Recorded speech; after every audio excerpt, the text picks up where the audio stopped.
So hello everyone, आ चुके हैं फिर से एक नया वीडियो के साथ। और ये वीडियो जो है लाइफ प्रोसेस का एंड टॉपिक को हम डिस्कस करने वाले हैं इस वीडियो में। मतलब इस वीडियो में हम एक्सक्रीटरी सिस्टम का बात करेंगे और एक्सक्रीटरी सिस्टम ह्यूमन बींग्स के अंदर क्या रोल प्ले करता है, एक्सक्रीटरी सिस्टम क्यों जरूरी है, एक्सक्रीटरी सिस्टम का वर्क क्या है, उसको हम इस वीडियो में पढ़ेंगे। और इसी वीडियो के साथ life process in human beings हम खत्म कर लेंगे, इस टॉपिक को खत्म कर लेंगे और फिर हम नेक्स्ट चैप्टर की तरफ आगे बढ़ेंगे। So let's start the excretory. So excretory system हम स्टार्ट करेंगे तो इसमें जो जो पार्ट इन्वॉल्व होते हैं पहले उसके बारे में देख लेते हैं। Excretory system. So excretory system in human beings के अंदर सबसे पहले जो जरूरी होता है वो होता है ए पेयर ऑफ किडनी। हमने सुना है, हम जानते हैं किडनी क्या होता है, हम ये भी जानते हैं, हमको मोस्टली मालूम होता है कि किडनी का फंक्शन क्या होता है। किडनी कितना मिलता है? 2 मिलता है। जैसे लंग्स मिलते हैं वैसे किडनी भी मिलता है। तो वन पेयर ऑफ किडनी हमारे पास होता है, one pair of ureter, one pair of ureter हमारे पास होता है। यूरिनरी ब्लैडर होता है, एक यूरिनरी ब्लैडर नाम का ऑर्गन होता है, पार्ट होता है जो प्रेजेंट होता है। और लास्ट में हमारे पास यूरेथ्रा प्रेजेंट होता है। तो एक्सक्रीटरी सिस्टम जब हम पढ़ते हैं तो एक्सक्रीटरी सिस्टम में हम देखते हैं कि एक्सक्रीटरी सिस्टम के अंदर ये 4 मेन पार्ट्स होते हैं जो कि एक्सक्रीशन कराने में हेल्प करते हैं। तो इन चारों मेन पार्ट का क्या वर्क है एक्सक्रीशन में उसको जानेंगे। पर उससे जानने से पहले हम ये जानते हैं कि एक्सक्रीटरी सिस्टम क्या होता है। तो वो प्रोसेस जिस प्रोसेस के तहत जैसे हम सर्कुलेशन में पढ़ते हैं तो सर्कुलेशन में वेस्ट प्रोडक्ट CO2 निकलता है, तो CO2 को हम लंग्स में भेज देते हैं और वो लंग्स के थ्रू बाहर निकल जाता है क्योंकि वो वेस्ट प्रोडक्ट होता है, इसलिए वो लंग्स के थ्रू बाहर निकल जाता है। ठीक वैसे ही जब हमारे सेल के अंदर केमिकल रिएक्शन हो रहे होते हैं तो CO2 के अलावा भी और भी वेस्ट निकलते हैं, जैसे नाइट्रोजीनियस वेस्ट हो जाते हैं और भी वेस्ट हो जाते हैं जो कि लंग्स के थ्रू नहीं निकल सकते हैं। तो उन सारे वेस्ट को भेज दिया जाता है किडनी के अंदर। तो वो सारा वेस्ट जब किडनी के अंदर जाता है तो ब्लड में से वेस्ट प्रोडक्ट को बाहर किडनी क्या करता है? ऑब्जर्व कर लेता है और ऑब्जर्व करके यूरिन बना के बाहर निकाल देता है। तो ये वेस्ट प्रोडक्ट को वेस्ट बनाने का काम हमारा किडनी करता है। और इसी वेस्ट को जब हम अपने बॉडी से बाहर निकालते हैं इस प्रोसेस को हम एक्सक्रीशन कहते हैं। और क्योंकि इस एक्सक्रीशन में बहुत ज्यादा हमारे पार्ट्स यूज होते हैं, बॉडी के पार्ट्स यूज होते हैं, इसलिए हम इस प्रोसेस को एक्सक्रीटरी सिस्टम बोल देते हैं या फिर स्ट्रक्चर को एक्सक्रीटरी सिस्टम बोल देते हैं। सो यहाँ पे मैंने एक डायग्राम बनाया है और ये डायग्राम रिप्रेजेंट करता है हमारे बॉडी के अंदर एक्सक्रीटरी सिस्टम का। तो इसमें हम देखें तो ये जो हमें बीन शेप स्ट्रक्चर दिखाई दे रहा है, एक यहाँ पे है और दूसरा यहाँ पे है, इसको हम कहते हैं kidney. This is the part kidney. तो हमारा किडनी जो होता है ना वो बीन शेप का होता है, हम बोल सकते हैं। उसके बाद हम यहाँ पे बात करेंगे तो ये जो दो हमें ट्यूब लाइक स्ट्रक्चर दिखाई दे रहे हैं इसको हम कहते हैं यूरेटर, इसको हम कहते हैं यूरेटर। और ये जो हमें एक बोल सकते हैं सैक लाइक स्ट्रक्चर जो मिल रहा है इसको हम बोलते हैं यूरिनरी ब्लैडर, इसको बोलते हैं हम यूरिनरी ब्लैडर। और लास्ट में जो मस्कुलर ऑर्गन बच जाता है जिसको हम एक पाइप लाइक स्ट्रक्चर बना सकते हैं इसको कहा जाता है urethra. This is known as urethra. तो हमारे एक्सक्रीटरी सिस्टम के अंदर ये 4 मेन पार्ट्स होते हैं और ये 4 मेन स्ट्रक्चर्स जो होते हैं वो रोल प्ले करते हैं, बहुत ज्यादा इंपॉर्टेंट रोल प्ले करते हैं। तो यहाँ पे मैंने स्ट्रक्चर बना दिया, हालांकि आपको भी डायग्राम बनाने बहुत अच्छे से आना चाहिए क्योंकि बायोलॉजी में अगर लाइफ प्रोसेस से क्वेश्चन पूछा जाता है तो वो डायग्राम बेस्ड ही मोस्टली 3 मार्क्स के हों या फिर 5 मार्क्स के हो, क्वेश्चन जो होते हैं मोस्टली इसी तरह डायग्राम बेस्ड होते हैं।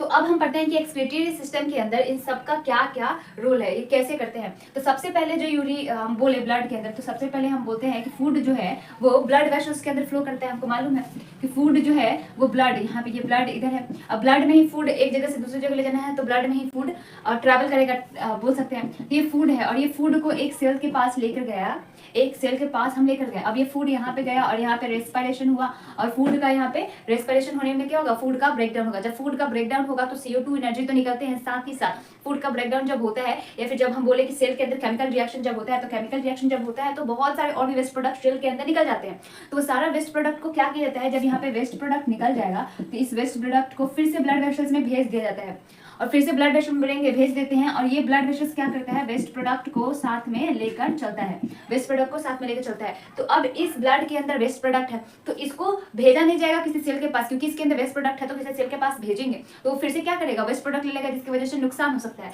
तो इस ब्लड वेसल को, वेस्ट वाले ब्लड वेसल्स को भेज दिया जाता है किडनी के पास। अब किडनी जो है, किडनी के बारे में अगर हम बात करें, अब किडनी क्या करेगा? इस वेस्ट प्रोडक्ट में से, इस ब्लड वेसल्स में से वेस्ट प्रोडक्ट को अपने पास खींच लेगा और जब वेस्ट प्रोडक्ट अपने पास खींच लिया, जब यहाँ पे कोई वेस्ट प्रोडक्ट नहीं बचेगा तब ये ब्लड जो होगा जाके किसी सेल या फिर टिश्यूज को दिया जाएगा यूज करने के लिए। तो वेस्ट प्रोडक्ट को किडनी क्या कर लेता है? अपने पास ऑब्जर्व कर लेता है। तो कैसे करता है उसको पढ़ते हैं। तो सबसे पहले किडनी के बारे में पढ़ते हैं। तो किडनी जो है वो होता है हमारे पास, किडनी की बात करें तो ये बीन शेप का होता है, बीन सेप्ड का होता है, हमारे पास किडनी 2 मिलता है, नंबर की बात करें तो 2 मिलता है। प्रेजेंट कहाँ होता है, ये प्रेजेंट होता है हमारे एब्डोमेन में, एब्डोमेन में प्रेजेंट होता है, जहाँ पे हम बोलते हैं ना एब्डोमिनल कैविटी, जहाँ पे स्टोमक, स्मॉल इंटेस्टाइन वगैरह प्रेजेंट होते हैं, उसको एब्डोमिनल कैविटी कहा जाता है। तो किडनी भी वहीं पे प्रेजेंट होता है, बट थोड़ा सा बैक में प्रेजेंट होता है, मतलब वर्टिब्रल कॉलम, अगर ये वर्टिब्रल कॉलम है तो वर्टिब्रल कॉलम के साइड में किडनी जो होता है पीछे की साइड थोड़ा प्रेजेंट होता है, लेकिन वो कैविटी कहाँ प्रेजेंट होता है, एब्डोमेन कैविटी में ही प्रेजेंट होता है। तीसरी बात करें तो किडनी के अंदर एक बेसिक यूनिट होता है, बेसिक यूनिट जैसे लंग्स के अंदर बेसिक यूनिट क्या था, एल्वियोलाई था, जहाँ पे ऑक्सीजन का CO2 का एक्सचेंज हो रहा था, वैसे किडनी के अंदर भी एक बेसिक यूनिट होता है जिसको हम कहते हैं नेफ्रॉन। नेफ्रॉन ही वो पार्ट है जिस पार्ट में ब्लड को फिल्टर किया जाता है, नेफ्रॉन ही वो पार्ट है जिस पार्ट से यूरिन बनता है और यूरिन जो है फिर वो आगे ट्रांसफर होता है। तो नेफ्रॉन बहुत बेसिक यूनिट है, मतलब एक किडनी के अंदर बहुत सारे नेफ्रॉन जो होते हैं वो प्रेजेंट होते हैं, और वही नेफ्रॉन जो होता है वो फिल्टर करने का काम करता है। अगर हम बात करें किडनी के बारे में, डिटेल में बात करते हैं, तो हमने देखा कि किडनी जो होता है, किडनी का शेप बीन शेप का होता है। दूसरा, किडनी कितना नंबर में होता है, 2 नंबर में होता है। किडनी प्रेजेंट कहाँ होता है, तो किडनी प्रेजेंट होता है हमारे एब्डोमिनल कैविटी के बिल्कुल थोड़ा बैक के दोनों साइड में प्रेजेंट होता है। किडनी का बेसिक यूनिट क्या होता है, नेफ्रॉन।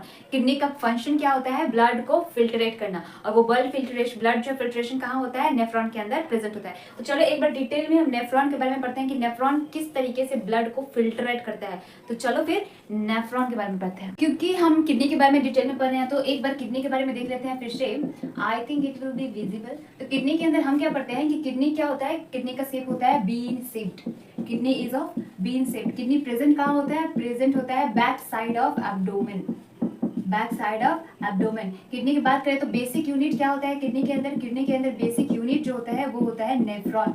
नेफ्रॉन क्या होता है, बेसिक यूनिट होता है। किडनी के अंदर फिल्ट्रेशन कहाँ होता है, तो फिल्ट्रेशन होता है हमारे नेफ्रॉन के अंदर। तो फिल्ट्रेशन कहाँ होता है, तो फिल्ट्रेशन होता है नेफ्रॉन के अंदर। तो इस किडनी के अंदर बहुत सारे नेफ्रॉन प्रेजेंट होते हैं, और वो नेफ्रॉन क्या करता है, फिल्टर करता है ब्लड को। तो चलो एक बार नेफ्रॉन के बारे में पढ़ते हैं। तो नेफ्रॉन की अगर बात करें तो नेफ्रॉन का स्ट्रक्चर, क्योंकि नेफ्रॉन का स्ट्रक्चर हमारे एनसीईआरटी के बुक में दे रखा है, तो it is very important to practise the diagram और स्ट्रक्चर ऑफ नेफ्रॉन। तो नेफ्रॉन के डायग्राम आते हैं मोस्टली अपने क्वेश्चन, प्रीवियस क्वेश्चन पेपर में देखना, नेफ्रॉन का डायग्राम अच्छे से पूछा जाता है। तो नेफ्रॉन का हम डायग्राम बनाते हैं।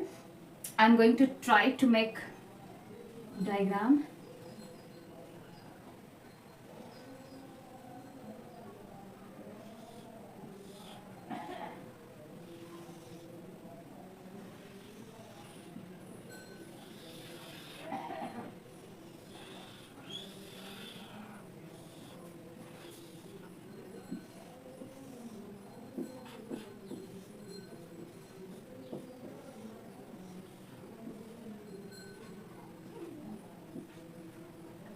सो मैंने कोशिश करा है अच्छे से बनाने का, but I think it is not like इतना भी अच्छा नहीं है, पर ठीक है। तो यहाँ पे हम एक नेफ्रॉन की बात करें तो एक नेफ्रॉन का स्ट्रक्चर जो होता है ना वो कुछ इस तरीके से होता है। अगर इसका हम बात करें नेफ्रॉन के अंदर, तो ये जो तुम्हें C shaped cup like structure दिख रहा है, ये जो तुमको सी शेप्ड यहाँ से लेके यहाँ तक ये जो कप लाइक स्ट्रक्चर दिखाई दे रहा है, इसको हम कहते हैं बोमेन्स कैप्सूल। इसको कहा जाता है, this part is known as Bowman's capsule. तो इस वाले पार्ट को हम क्या कहते हैं, बोमेन्स कैप्सूल कहते हैं। हालांकि इसके अंदर से बहुत सारे ब्लड वेसल्स आते हैं, ये यहाँ पे मिलते हैं ब्लड वेसल्स, और यहाँ से ब्लड वेसल्स क्या हो जाता है, निकल जाता है। तो ब्लड आता है और इधर से निकलता है, ब्लड यहाँ पे आएगा, यहाँ पे फिल्ट्रेशन होगा, बोमेन्स कैप्सूल के पास फिल्ट्रेशन। अब यहाँ पे जो ब्लड वेसल्स प्रेजेंट है ना बहुत ज्यादा मात्रा में, इन ब्लड वेसल्स को कहा जाता है ग्लोमेरुलस। इस ब्लड वेसल्स को कहा जाता है ग्लोमेरुलस। ये जो पार्ट है जहाँ पे बहुत ज्यादा ब्लड वेसल्स प्रेजेंट है, इस पार्ट को हम ग्लोमेरुलस कहते हैं, और इस पूरे सी शेप स्ट्रक्चर को हम बोमेन्स कैप्सूल कहते हैं। तो यहाँ पे क्या होता है, अब ये वाला पार्ट जो होता है इसको कहा जाता है PCT. This is part is known as PCT. PCT का फुल फॉर्म क्या होता है, proximal convoluted tube. Proximal convoluted tube जो होता है इस पीसीटी का नाम होता है। ये जो लंबा सा स्ट्रक्चर को दिखाई दे रहा है इसको हम कहते हैं लूप ऑफ हेनले। इसको कहा जाता है लूप ऑफ हेनले। इसको कहा जाता है लूप ऑफ हेनले। ये भी क्या है, ये भी लूप ऑफ हेनले ही है। एक होता है थिक लूप ऑफ हेनले, एक होता है थिन लूप ऑफ हेनले। बाद में ये जो पार्ट हमको दिखाई दे रहा है इस पार्ट को कहा जाता है DCT. This part is known as DCT. DCT का फुल फॉर्म हम लिखना चाहे तो होता है distal convoluted tube. Distal convoluted tube. तो this part is known as distal convoluted tube. और ये जो लास्ट में ये जो पार्ट बचता है इसको हम कहते हैं collecting duct. This part is known as collecting duct. तो ये हमारा नेफ्रॉन का, एक नेफ्रॉन का स्ट्रक्चर जो होता है ये होता है, इसमें ये पार्ट्स आते हैं। तो होता क्या है, अगर हम समझने की कोशिश करें कि फिल्ट्रेशन कैसे हो रहा है, तो यहाँ से ब्लड वेसल्स आता है और इस ब्लड वेसल में ब्लड प्रेजेंट होता है जिसके अंदर बहुत सारे वेस्ट प्रोडक्ट भी प्रेजेंट होते हैं। ध्यान से देखना ताकि अच्छे से समझ लें। तो ब्लड आया, ब्लड के अंदर बहुत सारे वेस्ट प्रोडक्ट भी प्रेजेंट होता है। ये ब्लड वेसल्स जो होता है यहाँ पे आता है, बोमेंस कैप्सूल के पास आता है, और ये बोमेंस कैप्सूल के पास जैसे ही आएगा तो वेस्ट प्रोडक्ट को इधर फिल्टर करके बोमेंस कैप्सूल के अंदर ले लिया जाता है। जैसे ही ब्लड आया तो ब्लड के अंदर जो भी वेस्ट होगा इसको अंदर ले लिया जाता है, और जो प्योर ब्लड बचेगा उसको भेज दिया जाता है। अब ये जो निकल के आए हैं वेस्ट प्रोडक्ट, इस वेस्ट प्रोडक्ट को आगे भेजा जाता है, ब्लड के साथ इनको आगे भेजा जाता है। तो पीसीटी का काम क्या है, पीसीटी का काम है कि अब इस ब्लड के अंदर, हालांकि इस ब्लड के अंदर बहुत सारा वेस्ट प्रोडक्ट्स प्रेजेंट है, तो इस पीसीटी का काम ये है कि ये फिर से रीअब्जॉर्प्शन कराए, ये फिर से रीअब्जॉर्प्शन कराए। मतलब जो अच्छे चीज है, मतलब उसमें आयंस अगर प्रेजेंट है, फिर भी आयंस प्रेजेंट हैं, कुछ एंजाइम्स प्रेजेंट है, तो उन चीजों को क्या करे, ये एब्जॉर्व कर ले, और एब्जॉर्व करके बाकी जो वेस्ट है उसको आगे बढ़ाए। तो बाकी जो वेस्ट होंगे वो फिर इसे आगे बढ़ेंगे और यहाँ से आगे बढ़ के ऊपर की तरफ जाते हैं। उसके बाद ये पहुंच जाते हैं डीसीटी में। डीसीटी में होता है एक्सट्रीम रीअब्जॉर्प्शन। डीसीटी में होता है रीअब्जॉर्प्शन, जो होता है डीसीटी के अंदर होता है। यहाँ पे क्वेश्चन में पूछा जाता है, मे बी 10th में पूछा जाता है, I don't know, but reabsorption mostly जो होता है ना नेफ्रॉन के अंदर वो डीसीटी में होता है। अब्जॉर्प्शन फिल्ट्रेशन बोमेंस कैप्सूल में होता है, 2 वर्ड होते हैं। फिल्ट्रेशन बोमेंस कैप्सूल में होता है, पर रीअब्जॉर्प्शन जो होता है वो डीसीटी में ज्यादा होता है। पीसीटी में भी होता है पर कम होता है, डीसीटी में बहुत ज्यादा होता है। तो अब ब्लड के अंदर वेस्ट प्रोडक्ट तो खैर प्रेजेंट है, लेकिन और भी कुछ इंपॉर्टेंट पार्ट अगर उस ब्लड में प्रेजेंट है तो डीसीटी उसको पूरा तरीके से अब्जॉर्व कर लेता है, और पूरा अब्जॉर्व करके बाकी जो वेस्ट बचा उसको भेज देता है कलेक्टिंग डक्ट में। अब ये जो कलेक्टिंग डक्ट में जो ब्लड गया है या फिर हम बोले लिक्विड गया है, वो लिक्विड जो होगा वो पूरी तरीके से वेस्ट होगा। तो उस लिक्विड को या फिर उस वेस्ट को कलेक्टिंग डक्ट ले लेता है, और ये कलेक्टिंग डक्ट जो होता है वो क्या करता है, कलेक्टिंग डक्ट से अब सीधा ये यहाँ से कनेक्टेड होता है हमारे पास यूरेटर। तो किडनी क्या करा, ब्लड को फिल्टर कर दिया, वेस्ट प्रोडक्ट निकाल दिया। अब किडनी के अंदर जो वेस्ट प्रोडक्ट निकल चुका है, क्योंकि ये किडनी के अंदर का ही बात है, यहाँ पे सिर्फ मैंने एक नेफ्रॉन का समझाया है, ऐसे बहुत सारे नेफ्रॉन्स उधर प्रेजेंट होते हैं। तो वेस्ट प्रोडक्ट जैसे ही किडनी से निकलेगा, इस वेस्ट प्रोडक्ट को किडनी से भेज दिया जाएगा इस वाले पार्ट में, जिसको हम कहते हैं यूरेटर। इस पार्ट को क्या कहते हैं, यूरेटर कहते हैं। तो यूरेटर को भेज दिया जाता है, वेस्ट प्रोडक्ट को भेज दिया जाता है यूरेटर में। इस किडनी से इधर से आ जाएगा, इस किडनी से इधर से आ जाएगा। ये यूरेटर क्या करेगा, अब वेस्ट प्रोडक्ट को लेकर आएगा और यूरिनरी ब्लैडर में रिलीज कर देगा। अब यूरिनरी ब्लैडर एक ऐसा पार्ट है हमारे बॉडी का जहाँ पे वेस्ट प्रोडक्ट जो होते हैं ना इकट्ठे रहते हैं, और ये कुछ टाइम के लिए स्टोर भी रह सकता है। और जब हमें अर्घ होता है कि हाँ हमें वेस्ट प्रोडक्ट बाहर निकालने हैं, तब हम वेस्ट प्रोडक्ट बाहर निकालते हैं। तो वेस्ट प्रोडक्ट जो फाइनली पहुंचता है वो कहाँ पहुंचता है, हमारे यूरिनरी ब्लैडर में वेस्ट प्रोडक्ट पहुंच जाता है। और यूरिनरी ब्लैडर से जब हमें अर्घ होता है तो हम उसको बाहर निकाल देते हैं। वेस्ट प्रोडक्ट हमारा सॉलिड भी हो सकता है, वेस्ट प्रोडक्ट लिक्विड भी होते हैं। तो वो दोनों का दोनों फिल्टरेट होकर कहाँ से आता है, हमारे किडनी से ही फिल्टरेशन होता है। चाहे वो वेस्ट सॉलिड हो या फिर लिक्विड हो, फिल्टरेशन किडनी ही करता है। तो किडनी का आई थिंक एक्सक्रीशन समझ में आया होगा कि किडनी का मेन फंक्शन क्या है। तो किडनी यहाँ पे एक्सक्रीशन जो होता है ना वो बिल्कुल तरीके से समाप्त हो जाता है। तो फिर से एक बार बता दूं कि किडनी के बारे में पढ़ेंगे तो किडनी के अंदर बेसिक यूनिट नेफ्रॉन होता है। किडनी फिल्ट्रेशन करता है, पर फिल्ट्रेशन होता है बोमेंस कैप्सूल में।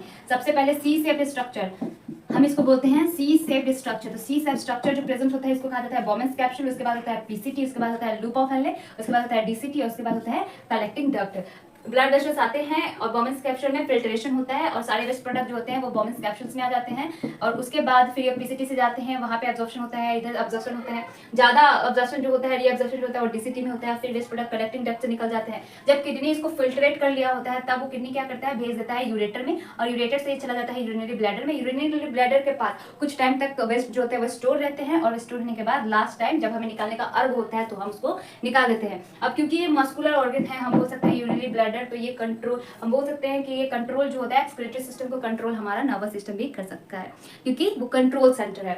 सो यहाँ पे हमारा लाइफ प्रोसेस खत्म हो जाता है ह्यूमन बींग्स के अंदर। तो आपको थोड़ा सा भी अगर नॉलेज मिला हो, थोड़ा सा भी अगर आपको बेनिफिशियल लगा हो, तो please like the videos, and if you are new to this channel please subscribe it. आप सब्सक्राइब करके जाओ, सिर्फ देखकर नहीं जाए, क्योंकि एक सब्सक्रिप्शन बनने से आपको मालूम नहीं है कितना ज़्यादा पॉजिटिव फीलिंग्स आता है और कितना ज़्यादा मोटिवेशन आता है एक बिगिनर्स के लिए।